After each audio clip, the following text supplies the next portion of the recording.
Eu acredito, Douglas, que uma grande forma de você discipular as pessoas vendo a sua vida reagindo no meio de um perrengue. Isso. Quando tudo tá bom, tá tudo beleza, né? Você é o pastorzinho, bonitinho, cheiroso, legal, que se preparou para aquilo. Mas quando tudo dá ruim, cara, como você reage? Como é a sua fé? Como são suas palavras? Qual é a sua matriz de pensamentos? E você falou em algum lugar, porque tá aqui na minha pesquisa, que pra você talvez a maior aventura seja a sua família. É verdade. E por que isso?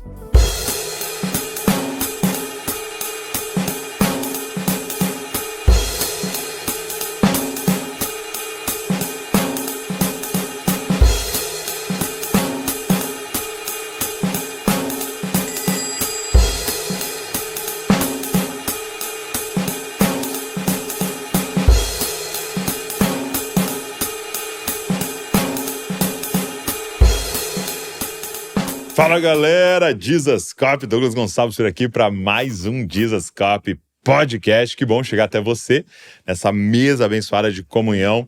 E toda segunda-feira, 10 da manhã, nós estamos aqui com um novo convidado, com uma nova conversa, com um novo papo, com testemunhos. A gente dá risada, a gente chora, a gente aprende, a gente é encorajado e tudo precisa terminar num lugar, né? A gente parecendo mais ainda com Jesus. E que bom que você está aqui, obrigado por você estar aqui. E durante a nossa conversa aqui, queria te encorajar a pegar o link, mandar para alguém, para que mais pessoas fossem alcançadas por esse papo. Tu tá conversando aí, no meio da conversa, tá ouvindo, lembrou de alguém? Talvez seja o Espírito Santo te guiando aí a mandar essa conversa para alguém e a gente espalhar essa mensagem. Deixa eu te pedir duas coisas. Olha, aperta no gostei aqui, se ajuda a gente a espalhar esse vídeo. E número 2, se inscreve no canal. Nós estamos chegando aí a 3 milhões de pessoas declarando eu quero ser uma cópia de Jesus. Então se inscreve aqui no canal. Também é uma forma simples e gratuita de você ajudar a gente a continuar. Beleza? Vamos embora então? Podcast de hoje.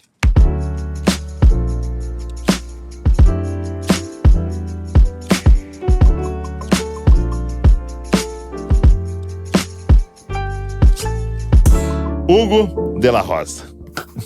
Muito bom, muito bom. Obrigado por você estar aqui. Que honra, que privilégio. Muito bom. Que privilégio. Tô animado para esse papo aí. E é um papo que eu chamaria assim de integralidade. Isso. Né? Porque o Hugo é pastor e você falou que tá em Santa Bárbara do Oeste, né? Isso mesmo. Da Nova Estação Church, que tem aí... Tá numa fase de plantação, eu diria. Exato. Ainda. Você ainda chama anos. assim? 8 anos? Eu creio que sim. Já não é mais aquela fase de bebê Sim. que acabou de nascer. É igual a família Desascope, foi 2018. Ao mesmo tempo a gente tem então. Então Verdade. a gente tá assim, naquela fase no ciclo de crescimento inicial. Né? Quando as coisas começam a sair da fase de nascimento. Né? Processo, liderança, cultura começa a acontecer. Muito bom. Muito bom. Então é a Nova Estação Church, mas o Hugo também é um empresário. Né? Tá ali no ramo das balanças. Exato. Né? Como é o nome da empresa, você falou? Balmac. Né? E é uma das líderes nesse segmento na nossa nação.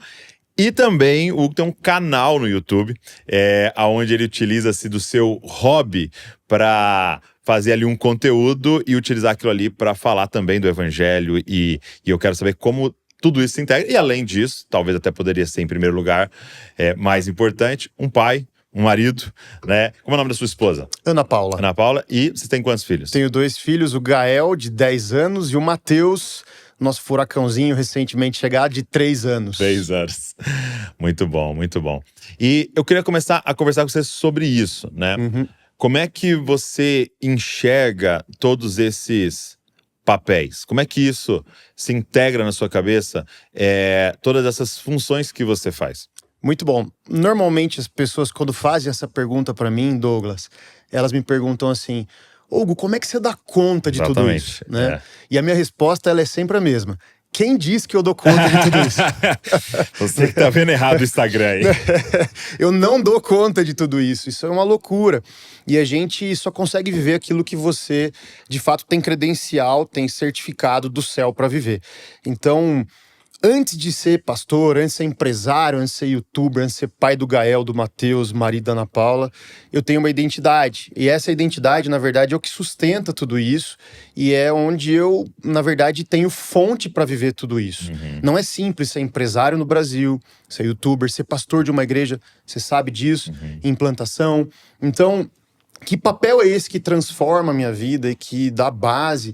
é, na verdade, a identidade de filho amado de Deus, né? Ok. Você vê ali Jesus entre os evangelhos de Lucas e de Mateus, quando você tem aquela passagem onde ele vai para o Jordão, ele chega para João Batista ali e fala, agora você vai me batizar. Né? E João Batista fala... Todo constrangido. O primo, não é bem assim, entendeu? Sei lá, né? Não, você vai me batizar porque é assim que vai ser. E quando ele é batizado, aquela cena extraordinária que a gente fica imaginando como foi isso, imagina todas as testemunhas, todo mundo ali à beira do Jordão, e Jesus ouve do céu a voz do Pai que diz, esse é o meu filho amado em quem eu tenho prazer. Então aqui tem um princípio muito poderoso, né? Em Cristo nós somos feitos filhos amados de Deus Pai, em que Ele tem prazer. Mas o princípio é, por que Jesus ouviu isso antes de iniciar o ministério dele? Porque ele não tinha feito nada, né? Nada. Assim, do ministério. Nenhum milagre público, ele não tinha transformado a água em vinho, ele não tinha feito curas publicamente. A gente não conhecia esse ministério, porque de fato esse ministério de Jesus ainda não estava à tona ainda, né? Então, o princípio que a gente entende aqui, e isso para mim tem sido uma chave na minha vida, de fato é que a identidade, ela é maior do que a função, do que a tarefa, né? Então, o fato de saber que eu me tornei filho amado de Deus em Cristo Jesus e o Pai tem prazer na minha vida, me permite ser um empresário, me permite ser quem eu sou como pastor, como pai, como marido, até como aventureiro, como youtuber, né? Então, tudo isso se integra de uma forma que existe propósito nisso. Então, eu não separo mais as coisas,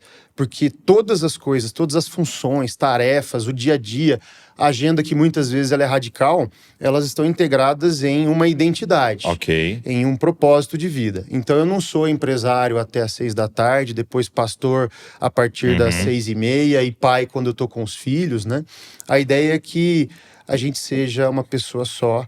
E o segredo, na verdade, aqui está na identidade para poder viver tudo isso, né? Sem separar em caixinhas. Então o ponto é a gente ter essa identidade que ela é fixa, né? E manifestar essa identidade nessas múltiplas coisas que o Senhor vai nos colocando e nos apontando, né?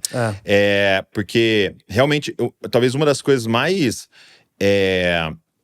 talvez a palavra seja forte, mas destrutiva que aconteceu foi esse equívoco, né? É verdade. Dessa separação sagrado e secular, né? É verdade. E a gente vê alguns absurdos, né? De uma pessoa que tá na igreja aos domingos, mas que faz as coisas de uma forma durante a semana que não tem nada a ver com a mensagem do domingo, mas pra ela tá meio que em paz, porque isso aqui é meu trabalho, né? E isso aqui é minha religião, né? É verdade. E entender essa integralidade. Não, eu sou filho de Deus. Quando eu vou educar filhos, eu sou filho de Deus. É isso aí. Quando eu tô em cima de uma moto, sou filho de Deus. E quando eu vou contratar alguém, mandar alguém embora, eu sou um filho de Deus. Né? É isso aí, Douglas. Eu acho que um dos grandes erros da igreja, da cultura, não sei se atual, há muito tempo, mas mais recentemente a igreja tem manifestado muito isso. Muita gente chegou, né? Então, muita gente tem considerado isso mesmo que você disse aí, normal. Domingo eu tenho uma ética que é cristã, eu sou voluntário, eu falo bonito, eu não falo palavrão, eu me preparo para ir para a igreja. E na segunda-feira é qualquer ética que atender a oportunidade e aquilo que está vivendo ali naquele momento, né? Então, eu não entendo a vida com Deus como uma vida separada em departamentos, em caixas, né? Então, isso... Você tem exemplos, por exemplo, eu sou empresário, mas também sou pastor. Você tem exemplos na Bíblia que são clássicos, né? Paulo continuou fazendo tenda e dizia que não queria ser um peso para a igreja, não é verdade? Então, era um empresário. Paulo tinha ali no ministério um casal muito forte, que era um casal de empresários, Áquila e Priscila, que fabricavam, assim como Paulo, fabricavam tendas, né? Mas que ao mesmo tempo pastoreavam a igreja, discipulavam, cuidavam de pessoas, guardavam a fé e estavam ali na linha de frente, não só do universo, do segmento empresarial, mas também totalmente, integralmente na igreja, né? Então isso é lindo, né? E eu entendo isso como sendo uma realidade para a igreja. A gente é filho amado de segunda a segunda, 7 dias por semana, 24 horas por dia. Então os princípios, os fundamentos, a ação do Espírito Santo, a palavra de Deus, tudo vale para tudo. Muito bom. E eu queria começar, talvez vai ser meio de trás para frente, mas eu queria começar pelo canal do YouTube, né? Então, o Hugo tem um canal do YouTube chamado Na Garupa, com Hugo de la Rosa, isso, né? E é onde ele faz algumas aventuras, né? Eu percebi que você usa bastante a palavra aventura, né?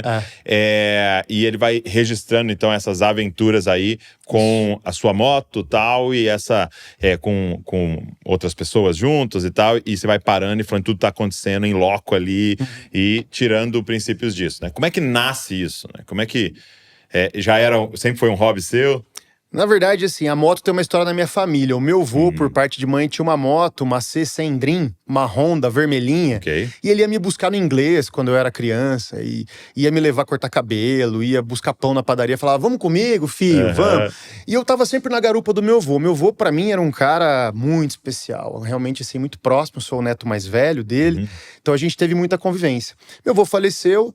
A moto dele foi, enfim, entregue, vendida e passou, né? O meu pai também, que não é filho desse vô, é genro, sempre teve moto. É mesmo? Sempre teve, mas nunca andou, ficava na garagem a moto, né? Então eu sempre andava com meu avô e via a moto do meu pai na garagem. Nunca imaginei que eu fosse andar de moto, mas quando eu fiz 18 anos, e aí já vou contar um podre meu aqui, eu falei, pai, mãe, quero comprar uma moto. E eles falaram assim, não, de jeito nenhum, moto... Perigoso. Moto, esse negócio você tá maluco, a gente não quer perder um filho tão novo. Né? Eu falei, não, mas eu quero, eu vou, eu posso, sou maior de idade. Eu desobedeci. E eu comprei uma moto, uma relíquia, que era uma 7 Galo. Uma moto maravilhosa, com ronco incrível, mas não faz curva, não freia, era um perigo. Em 2003, eu comprei uma moto 1989. Imagina o perigo que eu tava correndo, né? Meu Deus. E eu fiz isso em desobediência, fiz isso completamente distante da vontade do meu pai e da minha mãe, e nunca tive alegria com essa moto, nunca. Então eu fiquei uns 2, 3 anos com ela, daqui a pouco eu tava casando, vendi a moto virou geladeira, fogão, cama, e beleza, esqueci moto. Lá em 2018, eu vi, chegou pra mim no Instagram, em algum lugar, um grupo de... Uma empresa, na verdade, que serve motoqueiros que não têm moto, ou motociclistas que não têm moto, com aluguel de moto. Okay. E aí eu aluguei uma moto, fui dar uma volta, fui pro sul de Minas, em Monte Verde, Fez uma viagem mesmo. Fiz uma viagem. Aluguei uma moto grande, uma moto de 800 cilindradas. E fiquei doido. Falei, cara, isso aqui é muito maravilhoso, isso aqui pode ser meu hobby. Cheguei em casa e falei com a Ana Paula, falei, amor, eu acho que eu quero comprar uma moto. E aí? Né? A gente tinha um filho de 3 anos em casa. Né? E ela falou assim, tá bom, tudo bem, pode comprar e tenha juízo. E aí eu fui ver moto, né, e vi uma moto lá, uma Suzuki 650 amarela, né, e cheguei em casa com a foto da moto, falei, amor, não custa tão caro, a moto, né, bem legal, acho que vai ser bom, dá pra fazer. Ela falou, olha, o lance é o seguinte, já que você vai comprar a moto, não vai comprar uma moto feia, amarela, compra uma moto bonita, né, então ela acabou entrando comigo nisso, né, a gente comprou a moto, e eu consagrei essa moto ao Senhor, disse, Senhor, eu não quero perder um minuto do que o Senhor tá fazendo na terra, em cima de uma moto, no sentido de não estar ali com o Senhor ou pelo Senhor. Okay. Né? Então, desde o primeiro momento, essa moto, eu comprei uma moto, no princípio, uma moto 750 cilindradas, e aí fazia viagens curtas, uma turma começou a se juntar, e aí eu descobri que aquela turma que estava se juntando ali era uma turma que estava se reunindo por um propósito. Não era uma turma de crentes, era uma turma totalmente sedenta por Jesus, e 4 pessoas foram batizadas. É mesmo? Então eu organizava esses passeios, a gente vai tomar um café não sei na onde, vai... Daí eu troquei minha moto, peguei uma moto maior e tava lindo isso. Então uma vez por mês, sábado que vem tem um rolê de moto, bora galera, tal. E a galera chegava e a gente se reunia na frente da igreja. Fazia uma oração, fazer um encontro. Fazia uma oração, e aí ia pro rolê, voltava e abençoava todo mundo e servia todo mundo. Muito bem, chegou um dia, e aí vai começar a chegar no Na Garupa, que eu mandava mensagem, falava, chegou o nosso rolê do mês, galera, quem que vai? Não vai dar pra mim, tô sem grana, não vai dar pra mim, tô com a perna machucada, não sei o que, minha mãe, aniversário dela. E começou a dar tudo errado. E eu pensei assim, falei, caramba, o que será, né? Por que será que tá dando errado? E fui orar. Deus, o que tá acontecendo? Por que não tá funcionando, né? E no dia que eu perguntei isso pra Deus, o Senhor falou pra mim, Douglas, você, a partir de agora, precisa levar essa mensagem para um lugar mais alto. Você precisa levar essa mensagem. O Espírito Santo me pediu, eu preciso que você eleve essa mensagem. E eu não entendi exatamente o que era essa resposta de Deus. E fiquei em oração, tentando entender aquilo. Estava até andando menos de moto. Um dia eu estava com o Gael, que era pequenininho, tinha ali 3 aninhos, assistindo o YouTube. E o Espírito Santo falou assim para mim, eu não tinha canal no YouTube, tá, Douglas? Falou, olha, é isso que eu quero. Quero você no YouTube. né? Trazendo a mensagem que você carrega para o YouTube, para pessoas que você hoje não consegue alcançar pessoalmente. Então ali eu entendi a mensagem do Espírito Santo, me consagrei para aquilo, nunca tinha editado nada, não tinha equipamento, não tinha câmera, não tinha nada, microfone, não tinha nada. Então fui estudar como é que fazia tudo isso, né? Me dediquei em umas férias de final de ano lá, vendo tutorial, falando com gente que conhecia, comprando equipamento. E aí, em março de 2022, eu faço minha primeira viagem que a gente chama de expedição, que é uma viagem que você vai para descobrir, você fica 20 dias viajando, viaja, essa aqui foi 11 mil quilômetros, então... Eu vi uma do Peru.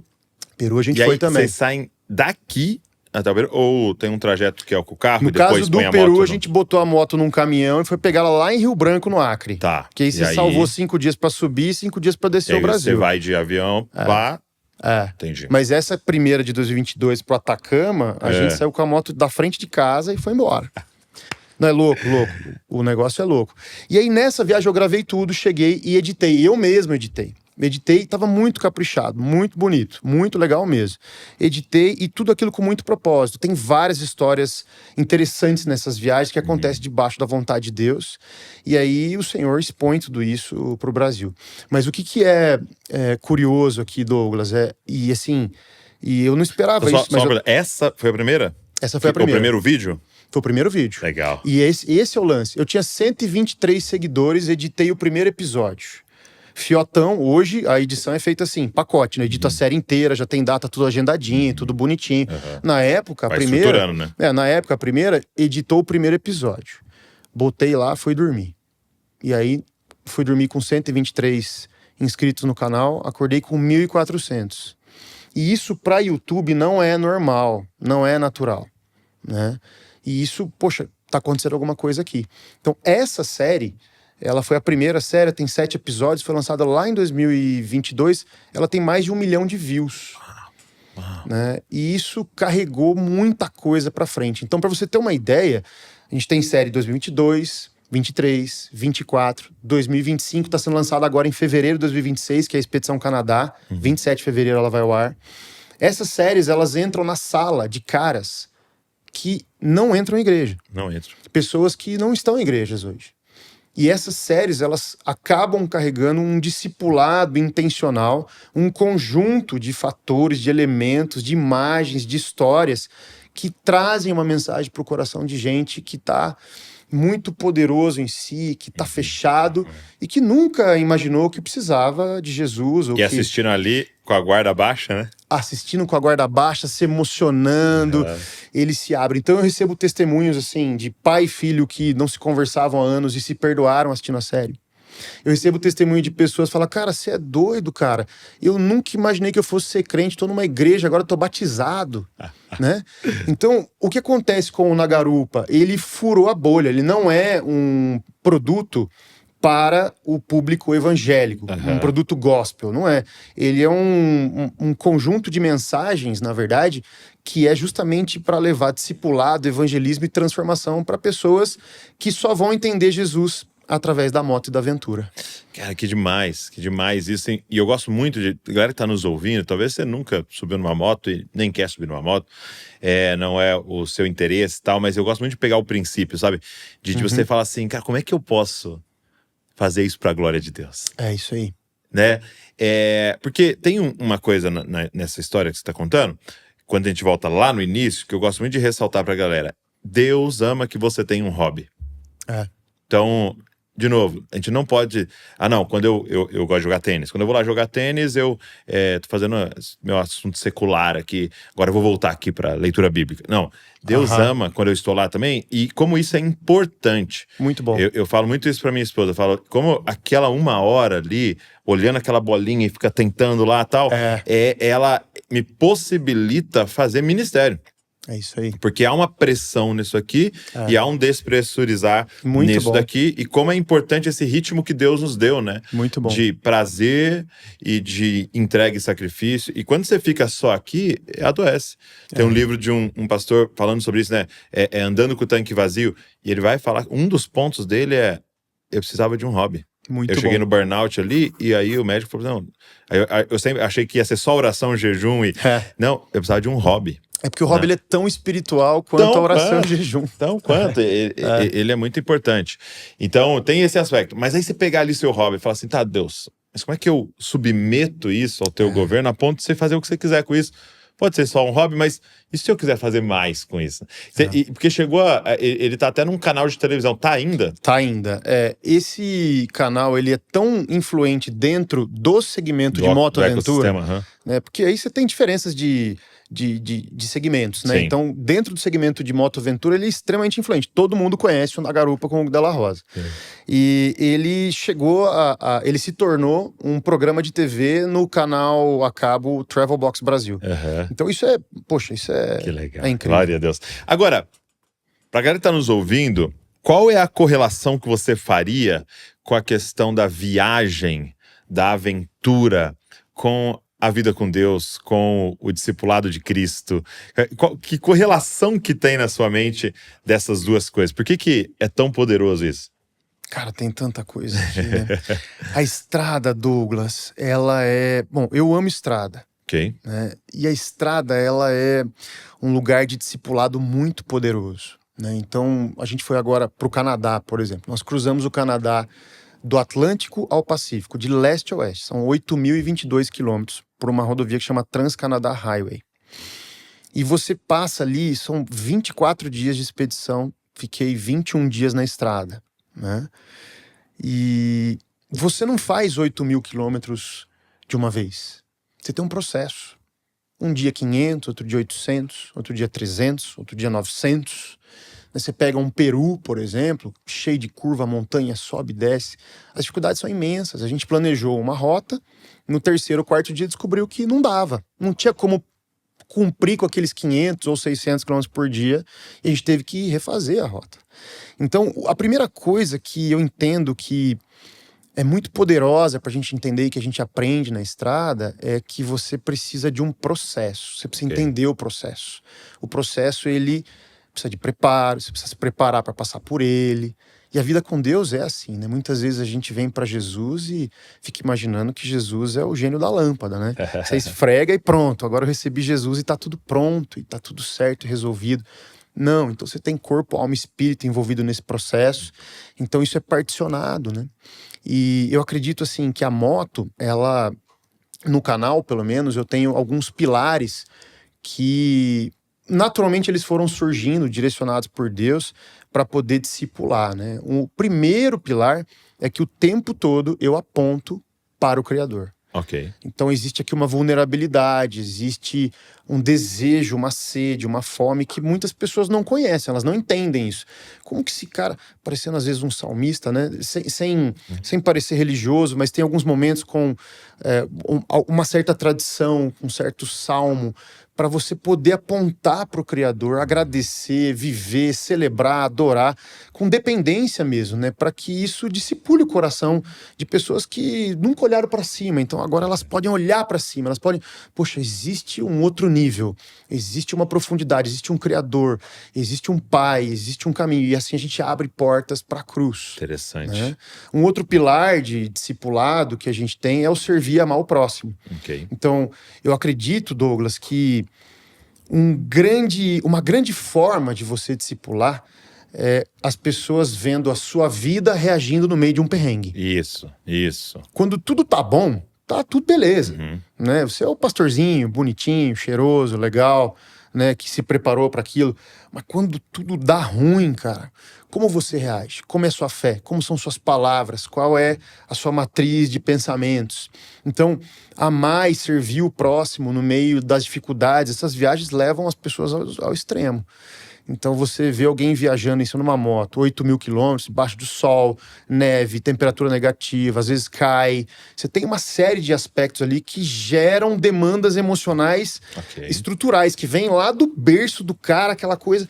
E esse é um bom momento para você amar a pessoa e servir a pessoa. Então, esse é um instrumento discipulado bastante grande que Jesus nos ensinou, nos deixou, né?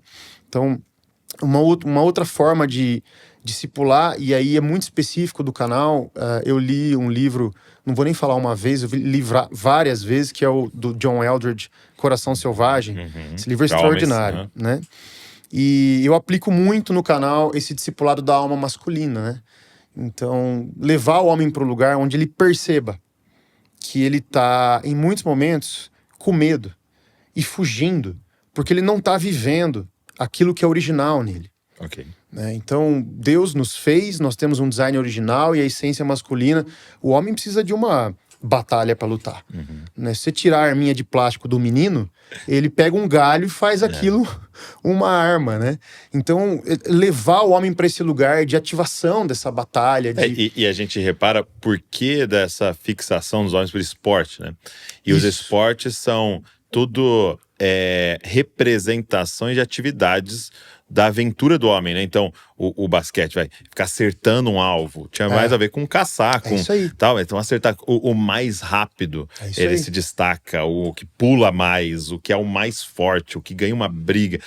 Tem tudo a ver com essa aventura masculina de o homem. viver Tirar a vida. o homem disso, você mata o cara. Você tira ele da essência. E ele vai ter medo, porque ele sabe que não tá sendo ele.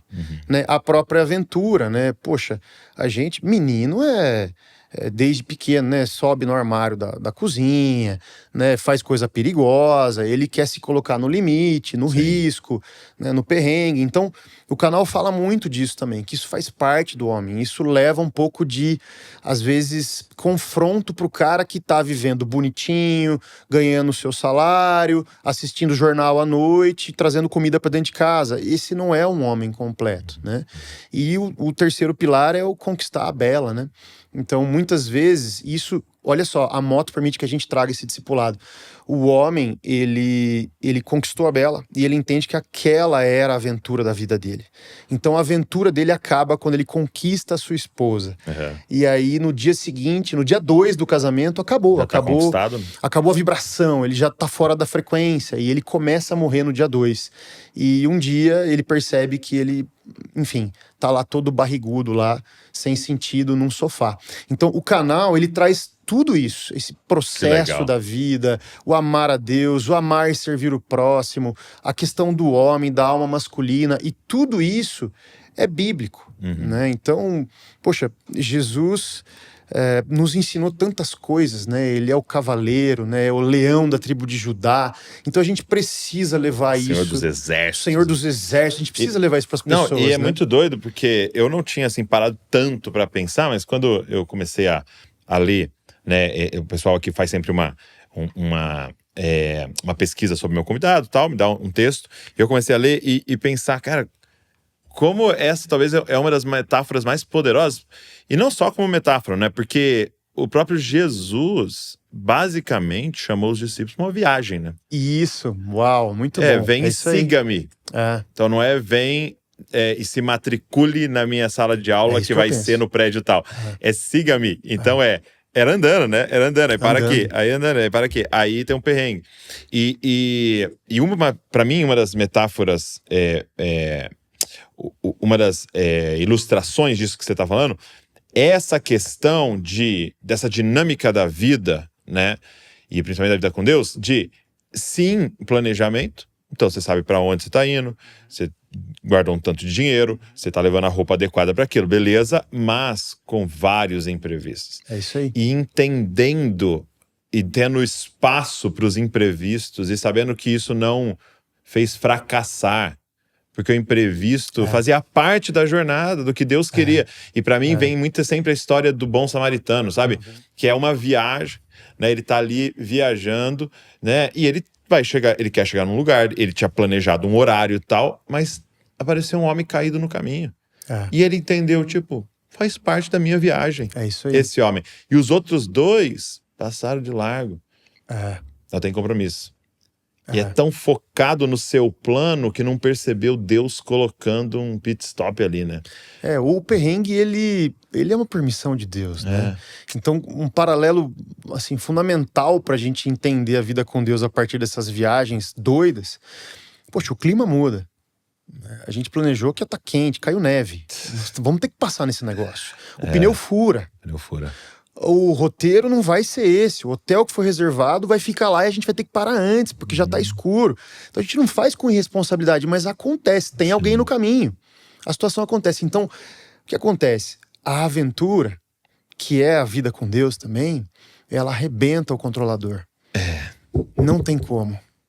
Não tem como. Ela arrebenta o controle. A gente poderia até dizer, sem o imprevisto não é aventura, né? Não é. Não é. Se não tiver pensando nisso, a aventura pressupõe o inesperado, né? O inesperado e debaixo do céu, em cima da terra, quando você sai para ir trabalhar no seu dia a dia, você está vivendo uma aventura. Então, muitas vezes a gente reclama porque algo deu errado, mas algo deu errado para dar bom. Para que a gente possa ser desentortado, para que a gente possa ser discipulado, tirado amado, controle, cuidado, tirado do controle. Então, a aventura da vida com Deus, ela arrebenta o controlador. Eu gosto muito do Sermão da Montanha e a parte ali que ele vai falar sobre ansiedade, e aí ele dá esse texto, né, que a gente sabe de cor, mas é difícil de até às vezes entendê-lo, mas difícil de vivê-lo, né? Basta cada dia o seu mal. É isso aí. É tipo assim, você vai andar 500 quilômetros hoje, basta esses 500 quilômetros de hoje. É isso aí. E vive o hoje. É isso aí. Vive o agora. Porque o adoecer que está acontecendo na alma humana hoje eu quero sentir a dor dos próximos 5.000 quilômetros hoje. Não. Hoje é muito esses bom daqui, né? É isso aí. Basta cada dia o seu... O que você tem pra hoje, Senhor? Porque eu tenho condição de lidar com hoje. Se eu ficar tentando calcular o que vai acontecer em um ano, talvez eu não... Minha cabeça não tem condição de lidar com aquilo, né? É isso aí. A gente estava em Ushuaia. Ushuaia é a cidade mais austral do planeta. Não tem nenhuma cidade no planeta que esteja mais ao sul do que Ushuaia. É mesmo? Numa expedição que a gente chamou de expedição fim do mundo, porque Ushuaia é o fim do mundo. Muito bom, né? Muito bom. Fica na Baía Lapataia. É um lugar assim que, cara... tem muita história, é um negócio magnífico, mas chegar lá é difícil, sair é mais difícil ainda. Então a gente foi no verão, a gente se planejou, enfrentou os ventos patagônicos, enfrentou uma série de circunstâncias climáticas. É Argentina? É Argentina. Você tem que cruzar uma pontinha do Chile, você sai da Argentina, entra no Chile, volta pra Argentina e chega em Ushuaia. E aí tudo certo, tudo beleza, vamos voltar. No dia que a gente acordou para vir embora, a gente ficou 2 dias em Ushuaia, beleza, hoje é dia de ir embora. A gente se equipou, a gente olhou o termômetro, tava marcando menos 7 graus. No verão? No verão. E tinha 30 centímetros de neve na rua, né? E aí a gente falou, vambora, né, vamos assim mesmo, né? A gente saiu, obviamente que o centro da rua tava todo limpo, passou como tem que lá ser. E aí a gente chegou no pé da Serra de Ushuaia, que é um pedacinho da Cordilheira dos Andes ali ainda. Cheio de polícia, com uma cancela fechada e, não, vocês não vão subir. Por quê? Porque não sobe ninguém. Talvez daqui 3 dias vai subir. Meu Deus. Né? E a gente voltou pro Ushuaia, voltou pro hotel, não tem reserva. Fomos no hotel do lado, não tem reserva. Entramos no Booking, não achava reserva de nada. E a gente ali, com muito frio, em cima de uma moto, falou, vamos comer, vamos esperar. E vamos pedir pro Senhor. Os caras, eles não têm... E aí você vai filmando tudo isso? Vou filmando tudo isso. Não, gente, fomos parados aqui, não deu. Não tem... Legal. E essa história toda ela vai sendo contada de forma dinâmica, com, enfim, trilha sonora, com narrativa. É muito legal. E aí a gente, cara, por um milagre, assim, mas um milagre mesmo, a gente consegue sair no mesmo dia e a gente sobe a serra com uma autorização especial da polícia ali de Ushuaia, falando, olha, vocês estão sob a responsabilidade de vocês mesmos. Vocês podem subir, mas a gente não tinha o que fazer. Lavar as mãos. Lavar as mãos. E a gente subiu, tinha neve pra todo lugar, assim, na estrada, a gente foi desviando daquela neve, a gente chegou numa cidade X, isso desorganizou toda a nossa viagem. E, cara, tá tudo bem. No dia seguinte, a gente saiu pra viajar e quase congelou, porque, de fato, o frio é intenso ali, né? E tá tudo bem, é assim. É por isso que eu digo que a aventura... E talvez a gente faça um paralelo bem direto aqui. A fé, o viver pela fé, arrebenta o controlador. A gente não vai conseguir viver mantendo o controle das coisas. E é maravilhoso quando você solta o controle e deixa Deus agir. Porque aí a gente falou de Jesus, siga-me, mas é Abraão, né? Sai da sua terra, meio da sua parentela e vambora. Pra onde? Vambora. Eu vou te mostrar o caminho, né? É isso aí. E eu gosto muito de... algumas vezes, quando a Bíblia vai descrever um homem de Deus, ele usa esse termo, né? E ele andava com Deus. É isso aí. Então é sempre esse Deus em movimento, né? É. Um Deus que não tá parado. É a nuvem, né? Como no deserto. Do nada ela se movia. Meu irmão, junta tudo aí, o tabernáculo, tudo, vamos se mover. Isso aí. Ela parou. Parou 3 dias? Legal, mas ela pode parar 3 meses ou pode parar 3 anos. É. É ela. É. E há um descanso muito grande quando você encontra esse lugar, né? É. De poder confiar, né? Muito. A gente tem uma história de fé sobrenatural muito grande, porque os meus companheiros, eles não têm a mesma fé que eu tenho, né? Eles não são pessoas que vivem com Jesus hoje, né? Nessa primeira viagem de 2022 eu conheci eles. Todo mundo era novo conhecido nessa viagem. Então a gente se juntou com uma liderança, que é alguém que a gente contratou, e ele foi com a moto na frente e foi levando a gente. Essa primeira? Na primeira. Depois a gente foi desenvolvendo amizade, e aí 3 caras fizeram como se fosse um núcleo duro e permaneceram viajando juntos, que são com eles que eu viajo, né? Legal. Até recentemente. Mas nessa primeira viagem, Douglas, a gente tinha uma situação que era a pandemia em 2022. Então a gente entrou no Chile pelo norte da Argentina, ali chama Passo Los Libertadores, na região de Santiago, subiu a costa chilena, foi até São Pedro do Atacama, e ali a gente foi informado que a gente não ia conseguir voltar para a Argentina, ou seja, para casa, pelo Passo Rama, que é o sistema de fronteira que é 1 hora ali em cima da cordilheira, do lado de São Pedro do Atacama. E a gente entrevistou várias pessoas. Por causa da pandemia. Por causa da pandemia. Olha, não passa, faz 1 ano e meio que não passa, isso era março de 2022. Faz 1 ano e meio que não passa nenhum turista ali, só passa caminhoneiro. Né? Tanto para ir quanto para voltar. E turista estrangeiro não passa. Ó, ontem um alemão foi e voltou. Semana passada um casal de brasileiros que estava de carro aqui foi, voltou. E aí qual que é a solução? Não, tem que descer o Chile inteiro e fazer o Los Libertadores de novo. A viagem ia aumentar, sei lá, 8, 10 dias. Meu Deus. Ia ser bem caótico. E a gente... nós ficamos 3 dias em São Pedro do Atacama e eu fiquei em oração para entender o que o Senhor tinha. Senhor, o Senhor é o Deus de todas as coisas, o Senhor é soberano. E aí o Senhor me trouxe o versículo: a porta que Deus abre, homem nenhum fecha, e a porta que Deus fecha, homem nenhum abre. E o Senhor me pediu para ter um tempo de devocional e de oração com os caras. Viu? Vem cá, vamos... Né? E a gente tava num café da manhã, ó, amanhã a gente vai embora de São Pedro do Atacama, né? Ninguém saiu por aqui e tal. Mas eu, assim, não quero nem aqui nem lá soar soberbo, né? Eu quero crer que o Senhor vai fazer um milagre. Eu falei para eles, eu sinto que tem algo especial acontecendo, porque Deus é soberano. Então faz 1 ano e meio que não passa ninguém nessas fronteiras de turista. Eu tô em oração e eu acredito que a gente deva ir para a fronteira. Okay. E você tem algumas coisas aqui que são importantes, né? Porque a fronteira, ela é gélida. Você tem que ficar em cima da cordilheira a quase 4.000 metros de altitude 1 hora para ir para lá, depois você teria que ficar mais 1 hora para voltar.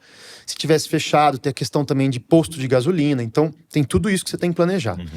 Mas nós fomos até a fronteira. E aí os caras compraram com você ali. Compraram. Eles falaram, mas você vai na frente.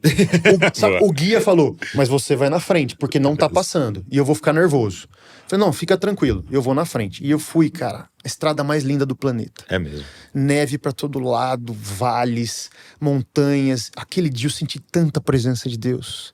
Foi algo tão espetacular. E em oração, Senhor, eu sei que o Senhor vai fazer. Eu sei que o Senhor vai fazer. Eu conheço o teu caráter, o Senhor não me trouxe até aqui. Não é possível que seja coisa da minha cabeça. Estou em oração, Senhor. E eu quero crer. E eu abri mão, Senhor. Eu estou aqui, é a tua reputação. Foi o Senhor que me direcionou. É o Senhor que está falando. Não é a minha vontade. E a gente chegou, cara, o exército na porta. Um negócio assim... O negócio é punk, Douglas. Filme, negócio de filme. Os caras tudo com metralhadora na mão. Negócio fronteira, né, cara? E a gente chegou ali, 5 motos. Eu em primeiro, né? E o cara falou... E aí? Eu falei, a gente gostaria de pedir passagem, nós somos brasileiros, nós estamos voltando para casa, e se você puder nos liberar, eu gostaria de uma liberação especial para passar por aqui, né? Ele falou, tá fechado o Passo Rama. Eu falei, eu fiquei sabendo que tá fechado, mas eu gostaria mais uma vez de te pedir uma condição de, sei lá, quem sabe a gente pode passar, porque são 8 dias se a gente voltar por baixo do Chile, né? Ele falou, me dá um momento. Ele voltou. Vocês entram, aguarda ali dentro, por favor. Abriu a cancela, colocou a gente lá dentro. Cara, chamaram a gente numa sala que tava tudo apagado, os computadores desligados, porque todo o sistema de migração tava desligado. Sim. Acenderam as luzes, ligaram os computadores. Vieram os funcionários de fronteira e eu não tava acreditando no que eu tava vendo. E eles fizeram a nossa saída do Chile, a nossa entrada na Argentina, liberaram a gente, super felizes, perguntaram da viagem, como se tudo tivesse normal. E a gente saiu. Quando saiu, cara, eu dei um grito de aleluia, glória a Deus. Porque a gente saiu de lá, eles apagaram tudo, desligaram tudo. Só tinha gente lá. Não tinha nenhum turista mais naquele lugar, só tinha gente. E a gente passou. Né? Então, esse desafio do sobrenatural, de confiar no Senhor, de perguntar em oração, sabe? De se despir completamente das suas convicções e das certezas humanas. Pô, a fronteira tá fechada, é verdade. Aquele negócio não vai dar certo. Tem alguém doente. Poxa, precisamos expandir aqui a igreja, são condições que a gente não tem. Todas as coisas que nos parecem impossíveis, para Deus, tudo é possível, né, cara? Então isso é maravilhoso. Que demais, que demais. Eu queria até incentivar a galera a procurar, vou deixar o link aqui na descrição para você conhecer o canal. Se inscreve aí no canal, acompanha, porque é muito legal essa integralidade, né, de ver o evangelho atuando em todas as partes. Demais. E a gente usa tudo para pregação do evangelho, né? É verdade. Para testemunhar e pregar, né? E aí eu queria te fazer uma pergunta então agora, em relação à empresa, que é essa outra jornada, né, de altos e baixos e acidentes de como é que é para você essa integração agora desse filho de Deus que lidera uma empresa que hoje é uma das maiores do seu segmento no Brasil, né, essa empresa de balanças, né? E não é uma empresa de Bíblia, como para o Dizascope, que como editora de livro cristão é mais óbvio. Como é que glorifica a Deus numa empresa de balança? Muito bom. Uau, que pergunta boa. O Douglas, para começar, a gente não pode imaginar que eu, como pastor, fui alguém que viveu o santo e o céu até o domingo e na segunda vou viver aquilo que é secular. A gente já falou disso hoje. Então, a empresa e toda a liderança da empresa, ela está debaixo de princípios e valores que não são diferentes daquilo que eu carrego na minha vida. Então começa aí, eu acho que esse é um alicerce importante para os valores da empresa, para a visão da empresa e aí para o desenvolvimento de produtos, processos, as pessoas e principalmente a cultura. Mas eu quero contar isso para você com alguns dados, né? A Balmac, há 8 anos atrás, ela tinha 6% de market share, né? Então 6% das balanças era Balmac no Brasil. E a gente consegue medir isso através do Inmetro, porque o Inmetro faz a verificação inicial das balanças, é tudo registrado, então você entra lá, você não sabe quem é quem lá naquele montão de produto que tá lá, mas sabe quem é você. Então de você pode falar, né? A gente tem alguns concorrentes que são bem importantes no mercado, você tem mais ou menos hoje 15 fabricantes de balanças, né? Então a gente tinha 6% há 8 anos atrás. E tinha uma coisa que estava me incomodando muito, a gente não tinha um processo de qualidade na Balmac, era um processo eficiente, um processo que realmente entregava resultado. Então quando eu virei a chave para colocar esse processo de qualidade, que você vai medir, quem não mede não gerencia, né? Então você vai medir os seus números, medir o campo, medir satisfação do cliente, defeito na linha para cada produto, defeito em campo para cada produto. Eu descobri que eu estava vendo uma tragédia.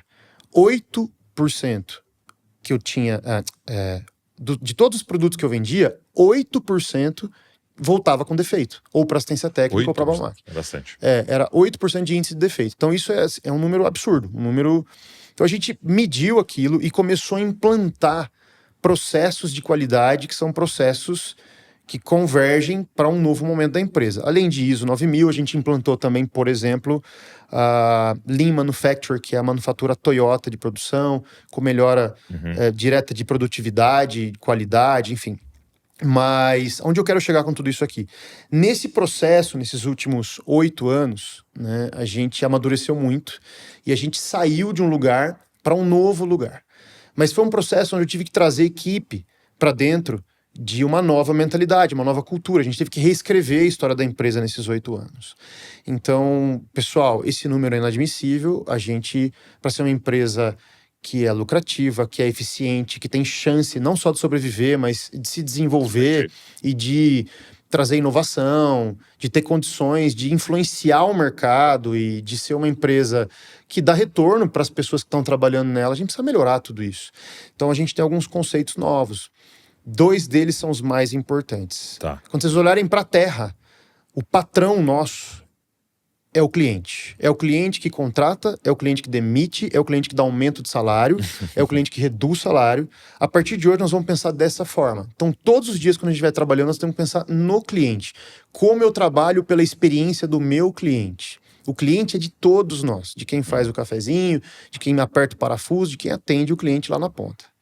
A outra coisa, e o outro princípio que eu quero que vocês tenham, é que essa empresa ela não é nossa. Ela não é nem minha e nem sua. Ela é de Deus. Essa empresa, a gente é mordomo de um negócio do céu na terra, que está à nossa disposição. Esse negócio, ele faz balança, esse negócio tem todos nós aqui integrados no dia a dia. Mas esse negócio é um chamado de Deus para que nós sejamos bons mordomos. É a nossa hora de responder a esse chamado de Deus aqui dentro, através da nossa obra, através das nossas mãos, né? Então, nós vamos para um novo lugar a partir desses conceitos. E aí, de lá para cá, Douglas, a gente vem lançando produtos, melhorando produtos. E toda vez que você pega um produto, você pensa em 2 vertentes. O meu patrão é o cliente. Okay. Então, eu preciso oferecer a melhor experiência para ele. E qual é a melhor forma que eu tenho de adorar a Deus através desse produto? Desse design, dessa embalagem, desse manual, dessa entrega, desse serviço. E essas 2 coisas são faladas em reunião, essas 2 coisas são vividas no dia a dia. E 8 anos depois, a gente hoje não tem mais 6% de market share, a gente tem hoje 13,5%. Então a gente conseguiu mais que dobrar a participação de mercado. E o índice de defeitos em campo nosso caiu de 8% que a gente tinha há 8 anos atrás para 0,92% atualmente. Que demais. Então isso oferece uma experiência melhor para o mercado, isso estabelece segurança, isso é o que a gente está analisando naturalmente. Mas de maneira sobrenatural, o que eu digo para eles e o que a gente precisa viver é: excelência não é marketing, gente. Excelência não é fazer propaganda, comunicação. Excelência é o que a gente, como fabricante, como marca, faz quando ninguém está vendo. Exato. É. Excelência é a nossa adoração a Deus, e excelência é a expressão do caráter de Deus através de cada produto que a gente entrega, de cada serviço que a gente presta, de cada atendimento que a gente faz. E é isso que Deus tem para nós e o que Ele quer para nós. Então, essa forma de pensar a cultura do céu na empresa, Douglas, é uma forma que nos disciplinou, nos transformou, e ao mesmo tempo, o que eu entendo é que trouxe sustentabilidade, sustentação para que a empresa continue e perpetue o trabalho dela e cresça, influencie o mercado. Entendeu? Cara, muito doido, porque, de novo, como o evangelho, ele precisa terminar em prática, né? Uhum. Eu preciso estar lá apertando parafuso, e o evangelho precisa... Ele tem que influenciar a forma que eu aperto um parafuso. É isso aí. Ou como eu faço a planilha, ou como atendo o cliente, ou como eu lido com o fornecedor. É isso aí. Então, ele é prático, né? E uma coisa que eu vejo assim, que é tão importante para todo mundo estar nos ouvindo, e você pode trabalhar com qualquer coisa, né? Uma vez eu perguntei assim para alguém: o que você pensa sobre um cirurgião cardíaco, né, que ele tá no meio de uma cirurgia de coração e ele para de vez em quando para ver o celular?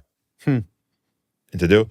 Você fala, cara, esse cara é praticamente um criminoso, né? Tipo assim, ele tá colocando em risco a vida daquele e tal. Só que é muito doido, porque a gente faz esse tipo de coisa porque a gente acha que nosso trabalho e aquilo que a gente faz não lida com vidas, né? Então, por exemplo, vou dar um exemplo, porque você me falou que tem balanças suas que vão pra farmácia. Isso. E se ela pesar errado, e eu colocar uma quantia errada de um dos produtos ali, num remédio que está sendo preparado para um paciente, aquilo pode custar vidas. A balança para o bebê que acabou de nascer. O bebê que acabou de nascer. A dose que ele vai tomar vai ser determinada pelo peso dele. E pode ser alguém que decidiu não fazer com excelência lá e ver, por exemplo, seu celular no meio do trabalho e que influenciou aquela balança para entregar. Então, a gente ter essa noção de tipo, cara...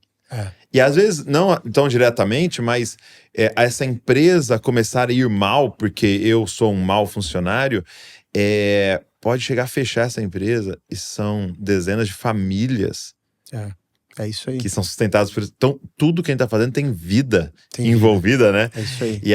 E aí, fora isso, é o que você tá falando. Cara, a nossa natureza. Isso deve ser a nossa natureza.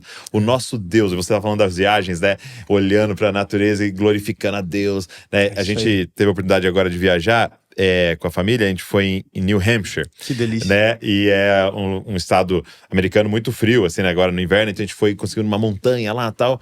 E a Val ficava o tempo inteiro, cara, vamos glorificar a Deus aqui. É isso aí. Louvado seja o teu nome. Você vira salmista na hora. Na hora. É na hora. Na hora. E o ser humano é atraído por isso. Atraído? Porque a gente é atraído pela digital de Deus, né? Da grandeza dele. E aí, eu fico pensando nisso, assim, né? Deus é detalhista, ele é muito excelente. É demais. Né? A gente foi num lugar que tinha animais, você fica lá vendo o crocodilo, né? Tem muito lá, né? Você fica vendo, você fala, cara, Deus, a girafa, você fica, Deus é muito criativo, ele é muito detalhista, ele é muito rico, e nós somos filho dele. Então, excelência, criatividade é nossa natureza. Né? Não é porque vai dar mais dinheiro ou não. É isso aí. Nossa natureza. Por isso que, quando ninguém tá olhando, a gente precisa fazer, né? E a excelência é a nossa parte. Favor vem do céu. Sim. Aí, o resto, o mundo espiritual se move, o Senhor se move, mas a gente precisa amar o nosso Deus sendo bons mordomos daquilo que Ele nos deu. Porque antes da tarefa começa a identidade, né? Então, a identidade é maior do que tudo isso. Então, poxa, vamos ser amados. Muito bom. Vamos fazer como os amados fazem. Muito bom. E aí, nesses pilares, né? Você tem a igreja e a sua família. E você falou em algum lugar, que tá aqui na minha pesquisa, que para você as maiores, talvez a maior aventura seja a sua família. É verdade. E por que isso? Muito bom, Douglas. Na verdade, assim, não adianta nada eu ganhar o mundo inteiro se eu não tiver o coração da minha família. Perder a minha própria família. Então, a família é algo muito sério. A família, ela é o centro de todas as aventuras. Na verdade, eu não tenho que fazer a minha família caber na minha agenda. Eu tenho que fazer a agenda caber na minha família. A família é maior, ela é prioridade, né? Então, eu preciso ser muito intencional, compreender a minha família, compreender o que Deus tem para minha casa e viver essa aventura da vida com a família, né? Então, a Ana Paula tem uma linguagem, ela tem uma forma de se relacionar, ela gosta de tempo de qualidade, ela gosta de mesa que a gente sente e converse, ela gosta de viagem juntos, eu e ela. Então, eu não tô falando de coisas que são supérfluas ou compráveis, eu tô falando realmente de um estilo de vida que para ela valoriza e ela recebe isso quando a gente tá junto, e ela é amada e a gente constrói, a gente avança. O Gael, o meu filho de 10 anos, ele é o quietinho da casa. Ele é muito quietinho, mas ele é extremamente radical. Ele gosta de montanha-russa, ele gosta de andar de kart, ele gosta de coisa que é adrenalina, gosta de cozinhar comigo, então eu tô lá sempre com ele. O Matheus, o pequenininho, ele gosta de pegar a arminha e caçar monstro em casa e rolar no chão com a almofada. Mas no meio de tudo isso, Douglas, eles são a minha agenda principal. Então, eu tô o tempo todo, enquanto eu tô na mesa, ou tô cozinhando com o Gael, ou tô lá do lado dele no kart, ou tô com a Ana Paula numa viagem, ou tô com o Matheus brincando de arminha, trazendo palavras que discipulam, trazendo devocional. Muitas vezes a gente para olhar para o que o Senhor tá fazendo, tá falando, trazendo palavras de afirmação, de identidade. Então, a família, ela precisa estar em primeiro lugar nisso tudo. Inclusive, essa expedição para o Canadá, que a série está indo agora para o canal dia 27 de fevereiro de 2026, é a última série que eu faço de moto. É sério isso. Pois é. O canal, ele vai mudar. Né? Ele vai continuar trazendo aventura, ele vai continuar transbordando, mas agora junto com a família. Então vai ser de trailer. Vai ser de 4x4. 4x4. 4x4. Então as aventuras vão continuar, a mensagem vai continuar. É o mesmo. O princípio mas precisa caber mesmo, mais gente. Mas vai caber mais gente daqui pra frente, com certeza. Porque eles são a minha principal agenda. Então é isso. Eu amo a minha família. A minha família, ela vem antes de todas as coisas e ela tá integrada em todas as coisas ao mesmo tempo. Eu falo assim hoje nós estamos numa época de muita mídia e rede social e tal, né? E eu percebo uma coisa muito legal de muitas pessoas de quererem fazer algo relevante né? E a gente que está envolvido com isso, então se aproxima muitas pessoas, vem para Bragança mesmo, morar aqui, participar da igreja, pessoas que querem fazer algo relevante, sabe? Eu queria escrever um livro, eu queria ter um canal, eu queria pregar, eu queria um dia plantar uma igreja e tal, fazer algo relevante. E eu tenho a oportunidade, de vez em quando, né? Agora menos porque tem muito jovem na igreja, mas eu tinha a oportunidade de vez em quando de fazer casamento, celebrar um casamento. E uma coisa que eu faço questão de falar ao final de um casamento é olhar no olho dos dois e falar, cara, vocês querem deixar um legado. Vocês querem causar um impacto na nossa sociedade. Então faz o seguinte, fala um sim hoje. E sustenta até que a morte os separe. Amém. E deixa crianças assistirem isso. É isso aí. Meus amigos, você não tem noção do que vocês vão fazer na sociedade. Muito bom. Você pode nunca escrever um livro. Muito bom. Nunca ter um canal no YouTube. Nunca pegar um microfone. É isso aí. Mas você vai ser um testemunho a ser copiado. É isso aí. A ser copiado, cara. É verdade. Isso vai impactar, começando os seus filhos, que provavelmente terão casas estruturadas, porque assistiram. É isso aí. E seus netos, e seus bisnetos, e pessoas ao seu redor. E eu digo pra galera, é muito mais fácil ter um canal chegando a 3 milhões de inscritos do que você ter um casamento debaixo da vontade de Deus até o final, com 50 anos. É muito mais fácil plantar uma igreja. É verdade, Douglas. Do que você, de verdade, estar com seus filhos e discipulando e tal. Então, é um incentivo essa galera entender isso. A maior aventura nossa vai ser a nossa família. São os nossos primeiros discípulos, né? E não tem como a gente deixar eles no piloto automático, achando que as coisas vão acontecer. E eu, de vez em quando, dou uma passada lá pra ver se tá acontecendo de acordo com o padrão. Não funciona assim, a gente precisa ser esse casal forte, né? E esse negócio do casal forte, Douglas, eu acredito muito nisso. A casa, ela tá formada em cima do casal. Não é verdade?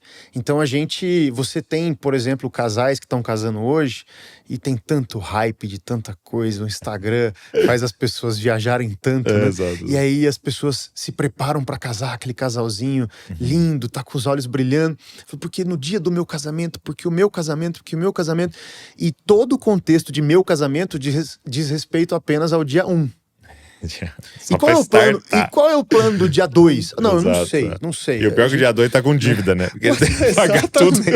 Exatamente. Então, esse é um esforço muito grande que a gente construa um casamento perene e sólido, né, ao longo do tempo. Muito bom. Muito legal. E aí, pra gente encerrar, nasce a comunidade, né? Como nasce a comunidade e por que do nome? Muito bom. A Nova Estação, antes da Nova Estação, a gente foi convertido e participou de uma igreja muito grande, a Sara Nossa Terra. A gente tem muita gratidão aos pastores, a todas as pessoas que caminharam junto com a gente, que tiveram junto com a gente. A gente, inclusive, nem era pastor na Sara Nossa Terra. A gente era pessoas que estavam lá. E eu casei com a filha de um pastor, né? Mesmo? Meu sogro é pastor, tá com a gente hoje na Nova Estação, né? Mas, mais ou menos entre 2015 e 2016... eu senti que, poxa, por alguma razão tem alguma coisa deslocada no meu coração. É muito ruim sentir isso. Isso me trouxe muita dor. Eu não sabia direito o que eu estava sentindo. É uma dor quase de pecado, quase de morte. É uma dor muito grande. É uma coisa assim que você fala, cara, eu preciso parar e entender isso aqui. Por que meu coração tá doendo tanto, tá tão dividido, tá tão estranho? Eu perdi o conforto. E aí nasceu ali uma mensagem dentro da gente que já não cabia dentro da igreja que a gente participava, e a gente teve algumas conversas e tudo isso foi muito bem processado. A gente deixou a igreja pela porta da frente, né, abençoados, e a gente falou assim, vamos fazer uma reunião de oração na sala de casa. Todo mundo já conhece a história, né? E aí já não cabia na sala de casa. Vamos para uma chácara, aí a chácara tinha 25, 30 pessoas. Vamos alugar uma sala de cinema, alugamos uma sala de cinema. E aí fomos pro primeiro campus, que era um campus pequeno, e a gente agora já está num segundo campus que a gente inaugurou em agosto do ano passado, né? Então, a Nova Estação, ela nasce justamente debaixo da palavra, né, de Isaías, que diz, vejam, eu estou fazendo uma coisa nova, percebam, rios vão surgir, né, no meio da areia seca do deserto, né? Então Deus falou muito com a gente sobre essa nova estação, essa nova temporada, esse novo ciclo que ele tinha, né? E a igreja, ela nasce, a igreja é uma bênção, a igreja, ela é vibrante, vibrante, ela é cheia da glória de Deus, Espírito Santo. Uma igreja que ama o próximo, que ama a Deus, uma igreja que tem feito discípulos, está batizando, está ensinando a Bíblia. Legal. Então a gente está muito apaixonado por isso. A igreja, ela é uma igreja só, ela está em Santa Bárbara do Oeste, né? E a gente está muito feliz por tudo que Deus tem feito ali, realmente tem sido uma bênção. A gente tem sido muito edificado ao poder ter esse privilégio de participar desse processo de plantação e desenvolvimento da igreja, né? A plantação de uma igreja é algo que consome muito da energia, da vida da gente, mas, poxa, com os frutos vindo... Não, o privilégio é maior do que o sacrifício, Exatamente. né? O privilégio de participar do que Deus está fazendo é maior do que o sacrifício, né? A alegria... E a igreja local, ela é muito vibrante, né? Porque você vê o processo da pessoa, você vê como ele chegou e como ele está saindo, né? Essa transformação, isso é fenomenal, né? É espetacular. E você poder chegar diante do Senhor falando, Senhor, obrigado. Eu poder participar do que você estava fazendo. Você podia fazer sozinho, né? Demais. Você podia fazer sozinho, mas o Senhor pegou nas nossas fraquezas, né? E nos deixou participar. Eu sou apaixonado pela igreja local, assim. Eu também. É uma grande família, né? É a família da fé, onde a gente é afiado, onde a gente é desenvolvido. Sim. Então, tem gente boa, tem gente difícil, tem gente que você vai ter que trabalhar mais, tem gente que vai trabalhar em você.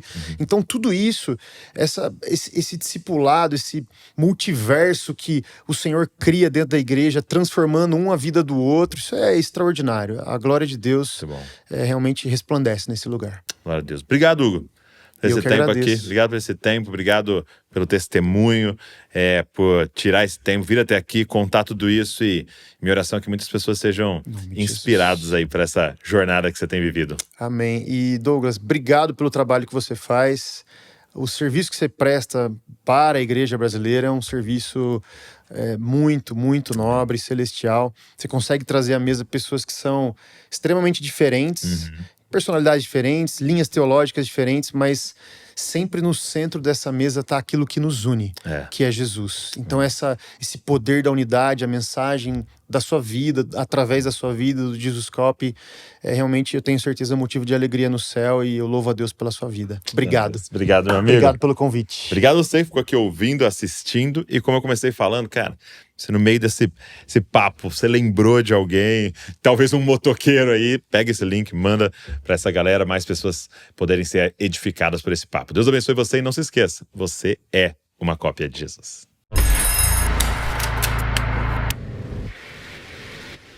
A Conferência Talmidim é um chamado de volta ao discipulado saudável, ao evangelho vivido e à formação que gera Cristo em nós. Se você não quer apenas saber sobre Jesus, mas se parecer com Ele, então esse chamado é para você. Inscreva-se agora. Tô aqui para agradecer você que está sempre aqui com a gente no podcast Jesus Cop. Eu espero que você tenha sido abençoado pelo nosso canal, e eu queria te fazer um pedido. Será que você poderia se inscrever aqui no canal? A gente pega às vezes as estatísticas, a gente sempre vê que tem um grupo muito grande de pessoas que assiste, mas não é inscrito. Quando você se inscreve, é uma forma gratuita de você dizer, isso aqui é relevante, e nos ajudar a alcançar mais pessoas. É uma forma maravilhosa de agradecer se você é abençoado pelo movimento Jesus Cop. Agora, tem mais uma forma de você poder abençoar tudo que está acontecendo aqui, se tornando um membro aqui do canal Jesus Cop, se tornando um Jesus Cops, né? E você pode, então, ser membro, você vai estar contribuindo financeiramente para toda a equipe que está por trás aqui trabalhando, produzindo conteúdo para mais pessoas se parecerem com Jesus. Então, se você pode fazer isso, vai estar abençoando muito o movimento Jesus Cop. Então tá aqui, é só você clicar e se tornar um membro do nosso canal Jesus Cop. Deus abençoe você.